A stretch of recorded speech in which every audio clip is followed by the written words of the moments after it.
কথা বলেন, দাড়ি রাখা নেকির কাজ।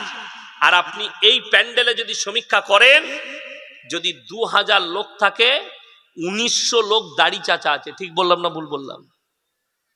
আচ্ছা, পাঞ্জাবিরা আপনাদের কাছে বর্ডার আমি দেখছিলাম মোবাইলে কাছে, তাই না?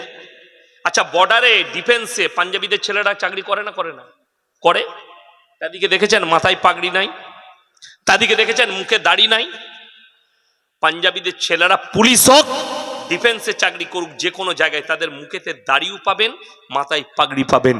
ইল্লা খালি মুসলমান মুখেতে বলে রসুলকে মহব্বত করি, কিন্তু হারামখোর সেলুনে বসে নিজে থেকে দাড়িগুলো চেঁচে নেয়।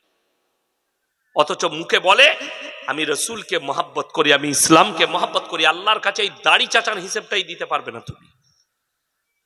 এইটা হচ্ছে কষ্টর, যে আপনি ইসলাম কি বুঝলেন, আপনার কাছে কি এলো ইসলামের? দাড়ি রাখা। আরে দাড়ি রাখলে মরদের বহি প্রকাশ পায়। যারা আমার যুবক আছো, যাদের এখনো দাড়ি বেরোয়নি, যাদের অল্প বেরিয়েছে, শোনো, তোমাদিকে বলছি, যারা অতিরিক্ত দাড়ি চাচে, সর্বপ্রথম তাদের যে ক্ষতিটা হয়, সেই ক্ষতিটা হচ্ছে তাদের যৌবন ক্ষমতা কমে যায়। কথাটা বুঝতে পারেননি? দাড়ি থাকলে মরদের বহি প্রকাশ পায়। ওই জন্য তো কিছু লোক বলছে, साले ये मौलवी लोग जो है ना, ये बच्चा जन्म देने वाला मशीन है। अबे हम दाढ़ी नहीं छीलते हैं, तुम्हारा जैसा नामर्द नहीं है। हम गोश्त भी खाते हैं, और इंशाअल्लाह अगर अल्लाह चाहे तो अभी एक निकाह दूसरी करा के दिखा दो, আর একটা বিয়ে দেন ইয়াসিনের, আবার দেখবেন 3টে বেটা হয়েছে, নাহলে 3টে বিটি হয়েছে। কেন? মরণ।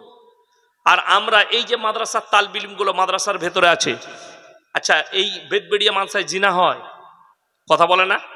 মেয়েরা ঢুকতে পায়? পাই না। জোরে বলুন না সুবহানাল্লাহ। আর কলেজ ইউনিভার্সিটি ছেলেরা কি হইলেন, শালা রবিবারও স্কুল চলে যাচ্ছে। মা বলছে রবিবার কি স্কুল রে? হ্যাঁ, তুই জানি না, স্কুলে ডেকেছে আমাকে, কিন্তু স্কুলে ডাকে না, সিপালি ডেকেছে ওকে গাছতলা, পার্কে যাবে। ঠিক বললাম না? তো তোমার যৌবনটা নষ্ট হবে না, তালবিলিমের যৌবন নষ্ট হবে? তুমি ভেবে দেখো, বেঈমান কাফেররা যেটা নিয়ত করেছিল আর যে জাল ছুড়েছিল, তারা কামিয়াব, আর মুসলমান নাকাম হয়ে গেছে। আমরা নাকাম।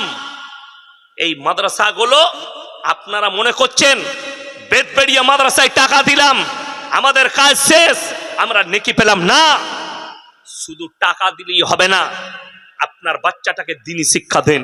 আলেম হওয়াটা জরুরি নয়, মৌলবি মুহাদ্দিস হওয়াটা জরুরি নয়। এই বেদবেড়িয়া গ্রামের মানুষকে বলছি, মা বোনদিকে বলছি, ভাইদিকে বলছি, আপনার বাচ্চা সকালে স্কুল যায়, তাকে বিকালে এলে মাদ্রাসায় পাঠান। মাগরিবের পরে একবার 1 ঘন্টা মাদ্রাসায় কোরআনটা শিক্ষা করে যাক, হাদিসের একটু তালিমটা লেখ। আপনার ছেলে বেলা 10টায় স্কুলে যায়, সকালবেলা একবার পাঠান। আমার গ্রামে যারা 10টায় স্কুল, তারা সকালে আমার মাদ্রাসায় আসে। যাদের সকালে স্কুল, তারা জোহরের পরে, ছুটির পরে 12টার পরে বাড়ি এলে তাদের জন্য জোহরের পরে মাদ্রাসায় ব্যবস্থা আছে। যে যুবক ভাইরা, যে বিবাহিত ভাইরা, যে বৃদ্ধ ভাইরা কোরআন জানে না, তাদের জন্য মসজিদে এশার পরে 4 জন শিক্ষককে দিয়ে ব্যবস্থা করা হয়েছে, তাদেরকে কোরআন শিক্ষা দেবে। আজকে বড় কষ্ট না, আপনার আগ্রহ আছে, এই মাদ্রাসা শুনেলেন,